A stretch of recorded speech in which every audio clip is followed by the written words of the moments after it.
म झोल्या हो 72 करोड हान्दिनेको झोल्या हो हो म झोल्या हो आफू पनि भ्रष्टाचार गर्दैन अरूलाई पनि भ्रष्टाचार गर्न दिँदैन भन्नेको झोल्या हो म झोल्या हो म झोल्या हो आफ्नो बुढी हुँदा हुँदै अरूकी बुढी हान्दिनेको झोल्या हो म झोल्या हो जनताले नचाहँदै पनि भ्रष्टाचार गर्नको लागि केवल कार बनाएरै छाड्छु भन्ने नेताको झोल्या हो म झोल्या हो म झोल्या हो अरूलाई स्ट्यान्ड गर्ने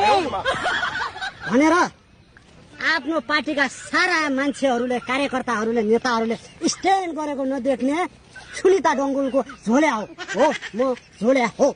म झोल्या हो जो राम्रा राम्रा मान्छेहरू आउँछन् तिनी मान्छेहरूलाई आफ्नो पावरको आँटमा समय पारेर जेलमा कोद्दिने पार्टीको झोल्या हो म झोल्या हो